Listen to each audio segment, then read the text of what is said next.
You're listening to the Menopause Movement podcast, and I'm your host, Dr. Michelle Gordon. If you haven't taken advantage of the Menopause Movement beta course yet, sign up at menopausemovement.com/hormones. We offer this $500 beta course at no charge to you in exchange for feedback and testimonials. Now, we normally require a lengthy application to join the course, but because you're a podcast listener, you can skip the application, go straight to the front of the line and get started on the material. Now, if you've always wanted to understand your hormones and manage your menopause naturally, this program is definitely for you. We just simply ask for feedback and testimonials so that we can improve the course to help more women. Just go to menopausemovement.com/hormones to sign up for this program so that you can start to step out of that minnow muck that has kept you stuck. This is the Menopause Movement podcast. I'm your host, Dr. Michelle Gordon. Today, we welcome Dr. Avishkar Sabharwal to the podcast. Dr. Sabharwal is a diplomat of the American Board of Obesity Medicine, a diplomat of the American Board of Lifestyle Medicine, and he's trained in internal medicine both in the U.S. and in India. He's board certified in obesity medicine and lifestyle medicine. His focus area has always been lifestyle diseases, especially obesity. His experience in India made him profoundly interested in the effects of nutrition on health and disease. He's researched metabolic syndrome, which is often the outcome of obesity, during his MD in India. Dr. Sabharwal is a member of the Obesity Medicine Association, where he's been actively involved in the Speakers Bureau Committee. He's also a member of the Lipid Association of India and has been a speaker at various webinars throughout the country, highlighting the importance of recognizing obesity and metabolic syndrome in cardiovascular health. During the podcast, we talk about his struggle with obesity personally, how residency lifestyle can lead to obesity, what he changed and his struggle with obesity, what causes obesity, and the role your environment plays in your weight, treatments for obesity, obesity as a disease state and not a problem of willpower, the role medication plays in helping to manage weight loss surgery, what the food industry wants, and stay to the end to find out how to be successful in your own weight loss journey. At the end of the episode, make sure you visit drmichellegordon.com/podcasts, where you can find the show notes plus the links to books and resources mentioned in the episode. And if you enjoy the episode, make sure you subscribe to the podcast so you're always the first to know when each episode is released. You can subscribe on Apple Podcasts or wherever you get your podcasts. And if you haven't left a review yet, please take the time to review the podcast because this helps more women to find it, to get the help they need during the disruption of menopause, because no one should have to go it alone. Thanks so much for all of the 5-star reviews, and thanks for being a part of the menopause movement. Now, let's get to Dr. Sabharwal.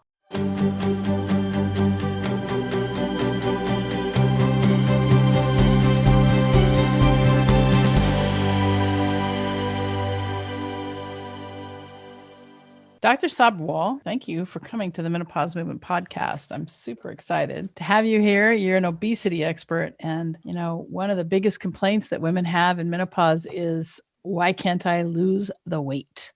So I'd like to, if you could just get started a little bit, tell us what got you into this. You're a physician, and what got you started on this? Yeah, thank you so much for having me, Michelle, on your podcast. So, my journey started with obesity medicine because I myself suffered from obesity. And that's been the case all throughout my life. I was always on the heavier side. The usual advice that I would get would just be eat less, move more.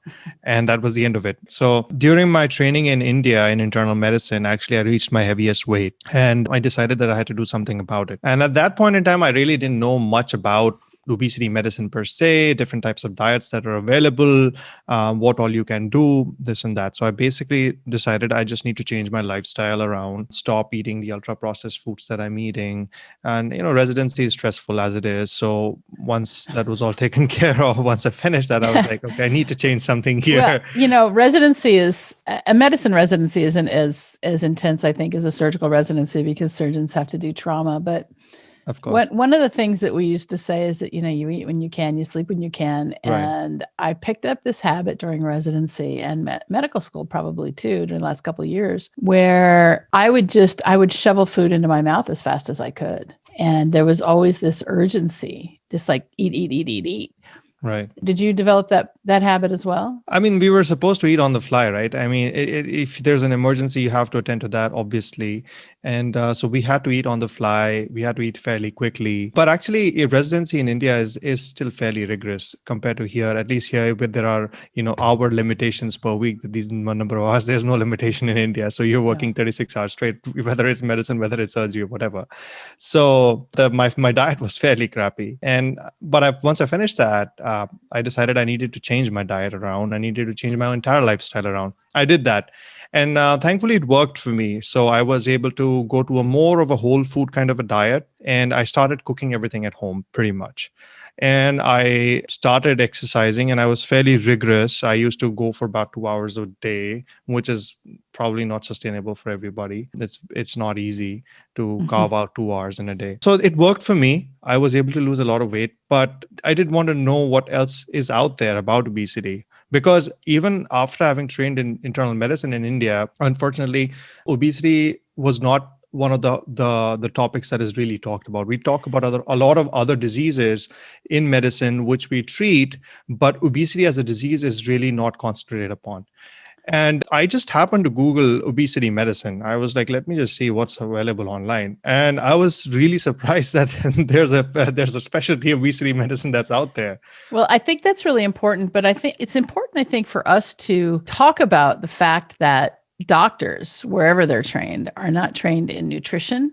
Right. And they're not trained in menopause. And, this is the Menopause Movement podcast. So I want to make sure we kind of focus towards menopause, even though you're a guy. But what is really, I think, fascinating as I, learned my own program and developed the Meno system and the Menomate way of living was that I realized that there were a lot of gaps, and those were intentional because the medicine that we're taught is disease management. It's not healthcare. Right. Yeah. So when you found out that obesity, there was a obesity medicine specialty, what happened next?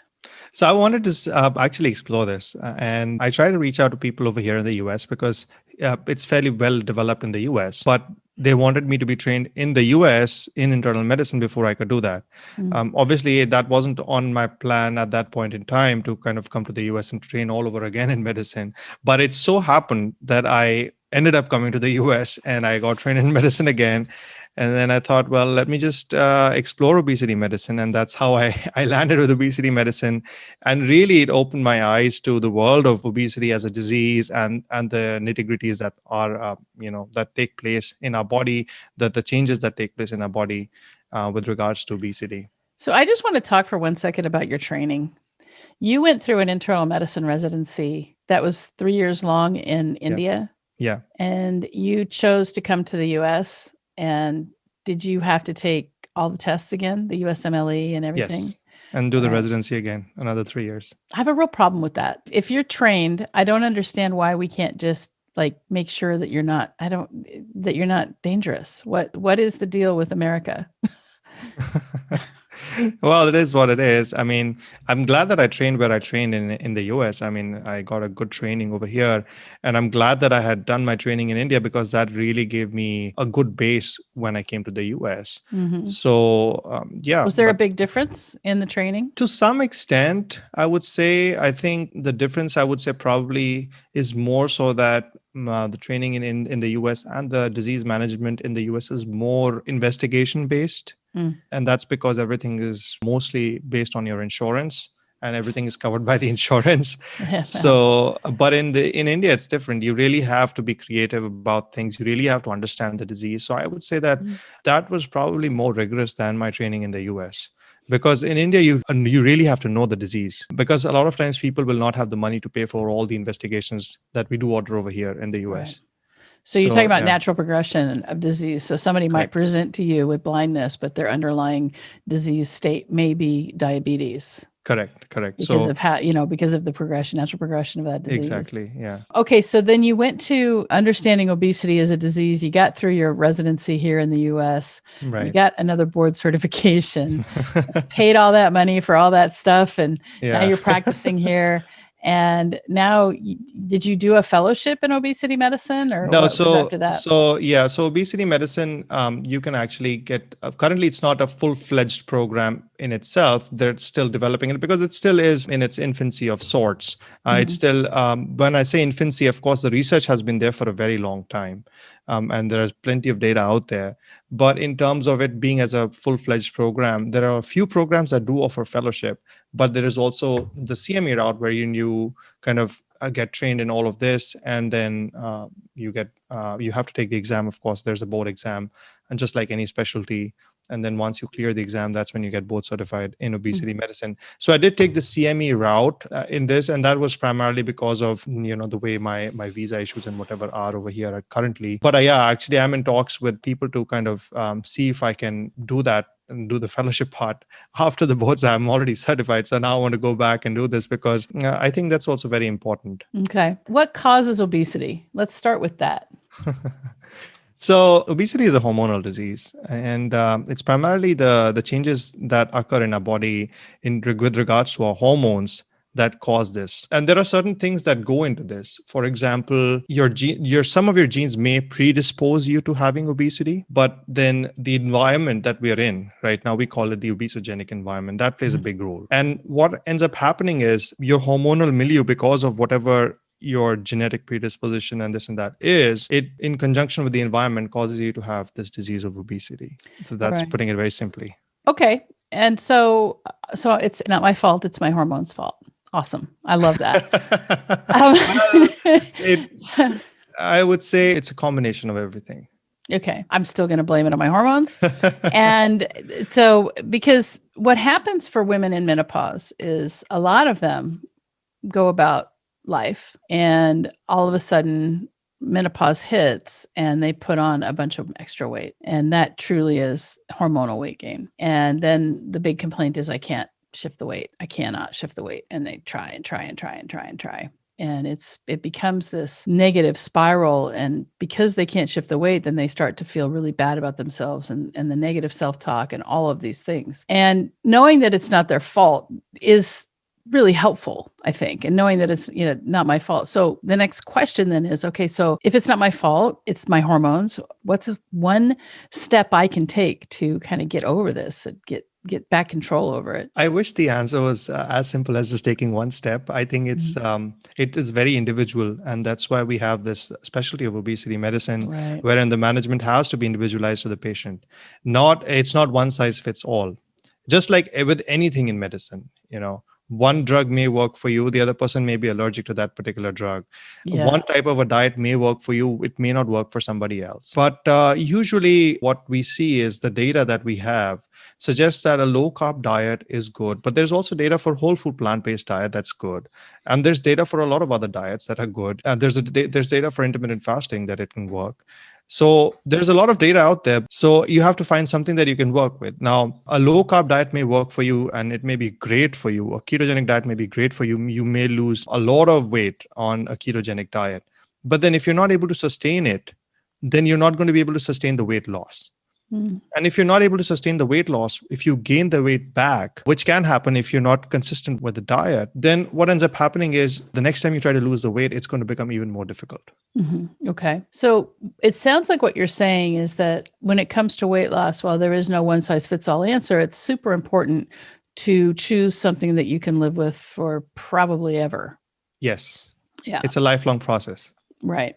And that's why we recognize this as a chronic disease, which is a big thing to understand, that, blaming somebody for having obesity as it being their fault versus looking at it as a chronic disease somebody is suffering from are two different mindsets that we have to look at. And if you look at it as a chronic disease, just like, say, diabetes, high blood pressure, heart disease, then it's a very different perspective of how you're looking at this as a process that's going on and the medications you need for it. For example, somebody has high cholesterol, you don't say, well, just eat less cholesterol and that's the end of it. If they still have the high cholesterol, they're on medications and they can be on medications lifelong.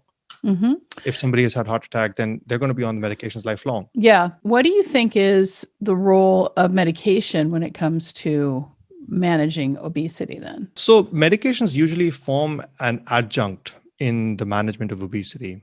Okay. The bedrock is really formed by the lifestyle changes, which include changing the diet around, and changing your exercise pattern, your physical activity, not just exercise, actually, it includes everything, your daily physical activity, which includes your exercise and non-exercise activity. Mm-hmm. So changing that around. And then if it's still not working, then we can obviously add medications to it. Now, there are specific guidelines for adding medications in terms of how they're approved by the FDA and this and that. But that's when we kind of add the medication. Sometimes you might need to add them directly if we anticipate that the patient's really not going to benefit and they've tried a lot of things already and it's not working, and that's why they come to us as obesity physicians. Then we might just start them directly on medications. So medication as an adjunct, and that makes sense. What about, so we've all seen people who've had, bariatric surgery, weight loss surgery, and they'll lose a lot of weight, because it's restrictive and malabsorptive. And then after a few years, they start to gain all the weight back. And then you'll have these people who have like a bypass after a band, or a band over a bypass, and all these things. Can you just speak a little bit to that and why we see so much failure in, long-term failure in that realm? So, Michelle, first, I want to kind of clarify this for people that when we talk about these surgeries, we call them actually metabolic surgeries. And why we call them metabolic surgeries is because it actually does change the hormonal milieu of your body when you have these surgeries done. Usually now the lap band is kind of falling out of favor. Now the newest kid on the block is sleeve gastrectomy, and that is really effective. And the sleeve gastrectomy actually came from the Roux-en-Y procedure, of which it was a part. And then they found that even just doing the sleeve gastrectomy instead of doing the whole rerouting of your gut does give you great benefit. Yes, Roux-en-Y is malabsorptive, definitely, but it does change the way your hormones act. For example, we know that immediately after surgery, we see in a lot of patients that their diabetes will reverse even without the weight loss. And that's just because the hormones that are acting in your body just after the surgery just change. Mm-hmm. So it's not just about it being restrictive and malabsorptive. It's a lot more than that. But yes, there are certain problems that do occur. Eventually, in some patients, they will have weight regain. Now, even with patients who do not have surgery, who've kind of had their weight loss, either with lifestyle or with medications, we usually see the way the trend goes is usually their weight will go down. It'll hit a low point and then it does come up a little bit. Slightly. That's the normal trend that we see with anything, whether it's surgery, whether it's lifestyle changes, whether it's medications. That's the usual trend we'll see. And that's called the weight plateau. Mm-hmm. So we do see that, but sometimes it might be that the person is not able to follow their diet, or they're just not, they're kind of letting it go. And it's a lot more because of the way the hormones are acting in the body at that point in time, and the way their mindset is at that point in time once they've had the surgery.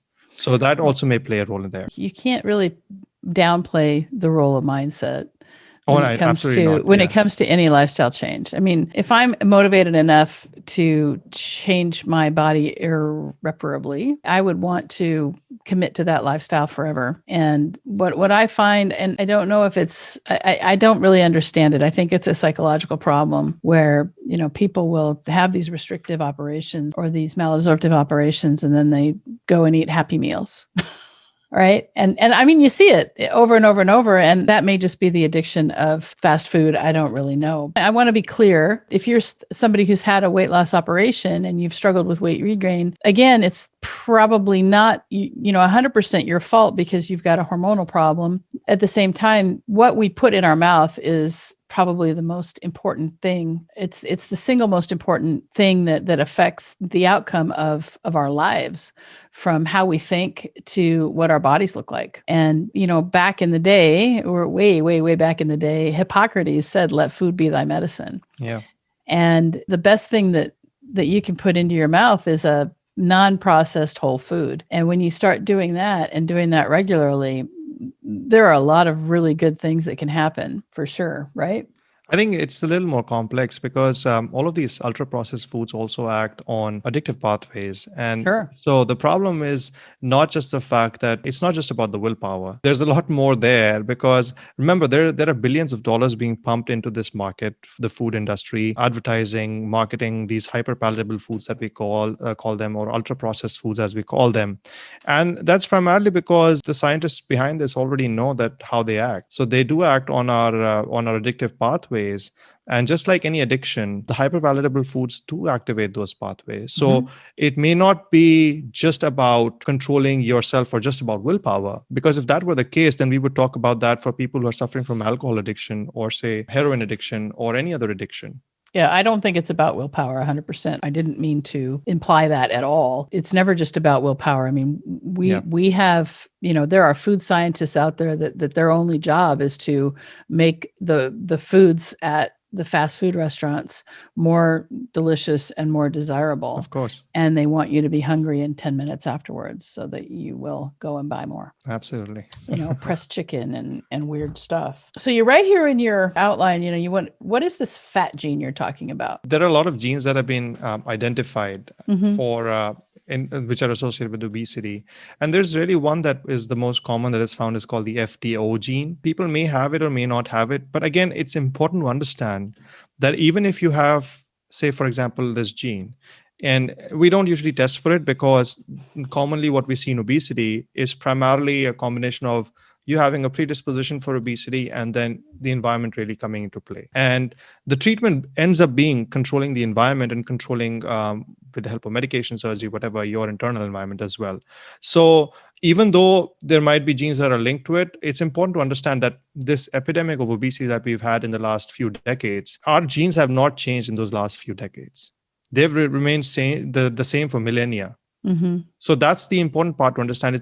Even though there may be genes associated with it, you really cannot blame everything onto the genes, because the environment has a huge role to play here. Well, we might be switching new genes on by what we're choosing to put in our mouths, by the ultra processed things that are available now. It might be switching it on more. And I don't know if we have the ability to see exactly what's being expressed. We only have the ability to see exactly what we have, right? So I think that's a really difficult question and a huge problem, because when I went to college, when I did my undergrad, we didn't even have the human genome yet. And now we can, you can sequence the human genome in a matter of a couple of weeks and through some saliva, and you can find out, what genes you have in your genetic makeup that may or may not, depending on how you burn carbohydrates or something like that. But we don't truly understand the role epigenetics plays. But what we do know is that we can change that by lifestyle, right? We can change that by meditation. We can change that by exercise. We can change that through the foods we eat. And just by thought. And that's under research that's ongoing in places like the HeartMath Institute and that sort of thing, right? Yeah. So it's a difficult problem. I think, it's not just how much you eat and how much you move. And it's not necessarily just a caloric deficit that all of these trainers and these people who look like, Olympian goddesses and gods on Instagram, it's very, very different. There is a complex way of, making things happen. And so if it's individualized, which it is, right? Because everybody has a unique set of genes. But there are a few things that can, work in general. And so what do you recommend in general, without, going into, obviously this is not a medical discussion in the sense that I don't want you to consider this as medical advice, but just something in general that someone could change, so that, they could take away from this interview and say, I'm going to try this? I think the first thing would be to try, and that's what I tell everybody, is try and eliminate as much of added sugar as possible. Right? The one thing that you can do, actually the two things that you can do, are try and shop around the periphery of the grocery store, because you'll find most of the natural products around the peripheries. Yeah. The second thing is, if you're buying something packaged, just look for if it has anything, what it says next to added sugar. It should say 0 grams. Now, 0 grams does not necessarily mean it's 0 grams, but it's at least going to be a small fraction. It's going to be less than 1 gram. Yeah. So just make sure you look at that. And I think that's the first step that I would recommend that people do, because really we are trying to aim towards moving towards more of a whole food kind of a diet. And no matter what type of a meal plan you eventually end up choosing, whether it's whole food plant-based, whether it's ketogenic, whether it's low carb, a lot of people do well on low carb, but it should be whole foods. It should be real food that you can recognize. Yeah. So what do you think protein powder and all of that? So yeah, that's interesting, because when we talk about protein powder, or when we talk about meal replacements, there's good data to support the use of meal replacements for management of obesity. And the reason being that they do tend to take out a lot of the confusion and a lot of the indecision that goes into that particular meal. Usually, if you're in the office and you're busy and you're scrambling for things and you don't know what you're going to be having for lunch, you might just end up picking something random that you find on the way. If you have a packet of that meal replacement in with you, you know that there's something that you have, and you just open the packet and you make a meal replacement shake or whatever, and then you're good to go. So there is data to support the use of meal replacements for weight loss. But again, it has to be what works for you and if you like it or not like it. Some people don't like it. Some people just want to be doing real food, and that's fine.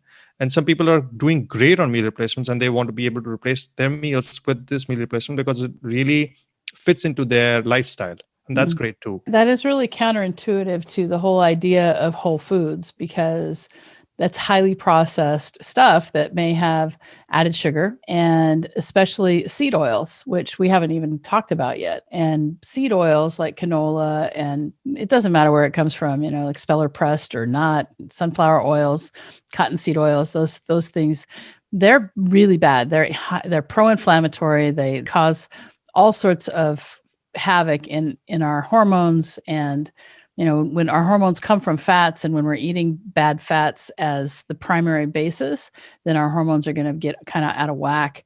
And so, in addition to saying cut out sugar and all forms of added sugar, I like to tell people to, if you're going to do one thing, it's sugar and vegetable oil. And if you go to just natural oils, and the rule of thumb is that nature doesn't make bad fats, and just eat natural fats, things that come from nature, like palm oil, coconut oil, olive oil, those sorts of things, you're going to find that you start to feel better.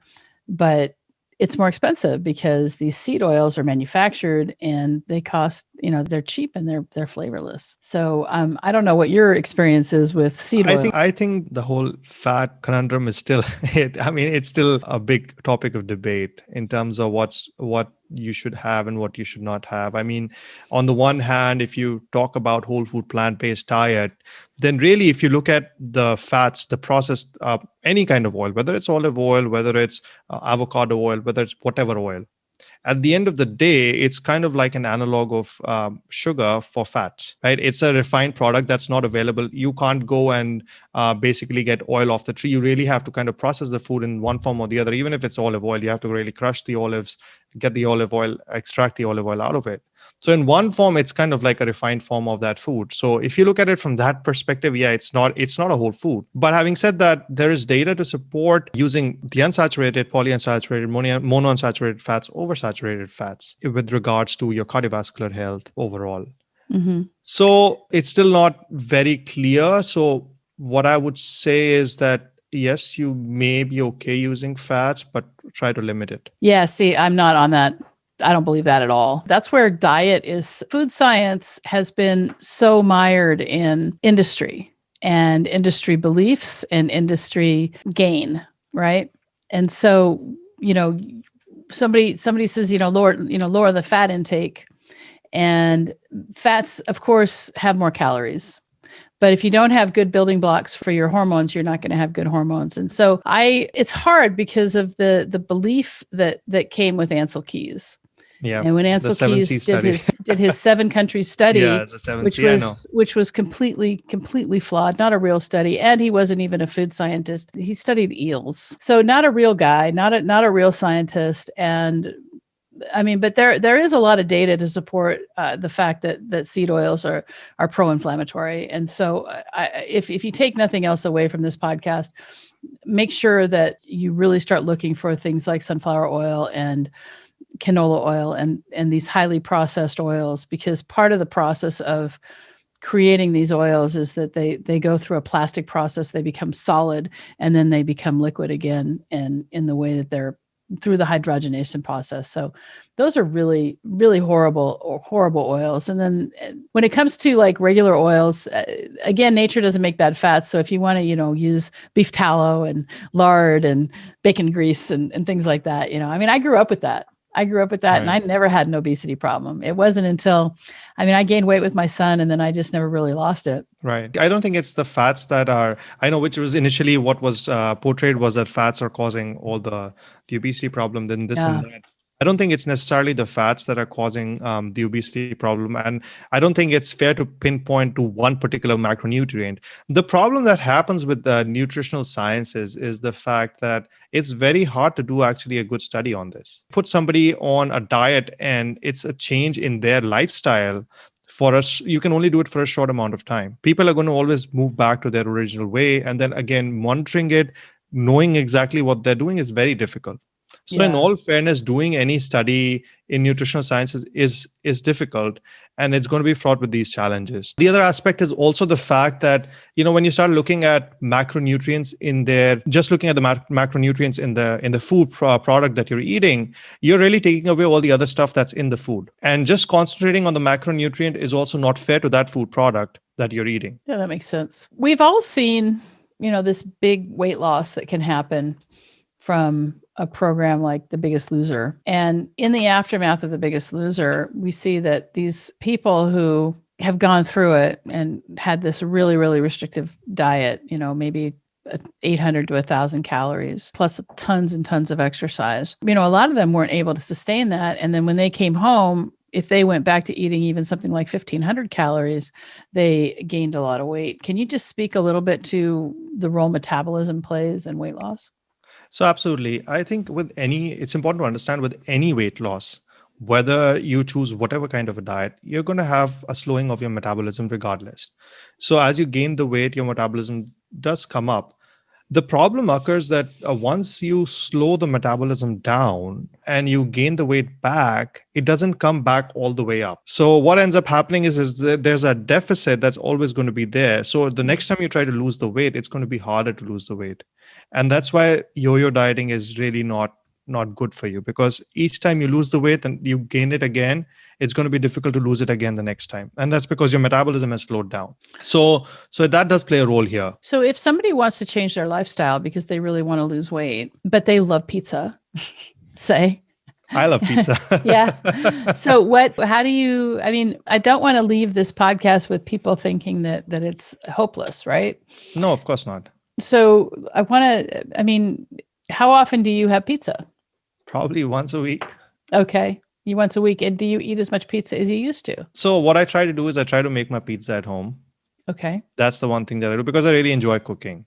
So that's the important thing that I try to impress upon people also, is the fact that if you start cooking yourself, there are two things that are going to happen. One is that if it's going to be a very complicated thing like making pizza, which is not easy because you have to knead the dough, ferment it, wait for it to rise, and then you kind of bake it and this and that. You're not going to be doing it every day. Ordering it from outside is so easy. You just click on your phone and that's it, right? So that's one thing. The second thing is I can control what goes into my pizza completely, right from the beginning. So I take control over what I'm going to put into my pizza. So I know exactly what's going in there. I know exactly what's going in my marinara sauce. I know exactly what's going into the dough. I know exactly how much of whole wheat I'm adding, or I'm adding refined flour or not adding it. So I am in control of that. That's great. That's really good. Was there anything else you were hoping to kind of share with the audience today? No, I think we've covered some great ground today. I think what I do want to just let the audience know is that I do have a podcast on this called Decoding Obesity. And really why I started that podcast was because of this reason. What's it called? Decoding Obesity. Decoding Obesity. So you can find him on the Decoding Obesity podcast. Where else can people find you? They can go to my website, www.decodingobesity.com. That's the same name as the podcast. Decodingobesity.com. That's amazing. So it's been really great talking to you today. And I appreciate you coming on and being a part of the menopause movement. I think that I'm hoping that we get a lot of questions based on this and we can have you back to answer them. Absolutely. I would love to. All right. Well, thanks so much. Thank you. Thank you so much, Michelle. Did you know that menopause is not a medical condition? Most doctors don't know this either. I like to say that menopause is the privilege of a long life. And to really take hold of our lives in menopause, we have to unlearn what society and the medical establishment has told us about menopause. This is why I've created this brand new course called Understanding Your Hormones and Managing Your Menopause. I want to show you how you can get on top of your menopause right now so that you can start to see it as the best time of your life. Now, this course is valued at $500 and is in the beta testing phase. And we're currently accepting applications for women to test it out for us at no charge in exchange for feedback and testimonials. But the best part is, because you're a podcast listener, you can bypass the application process and go straight to the front of the line. To register right now, simply visit menopausemovement.com/hormones, and we can get started together right now.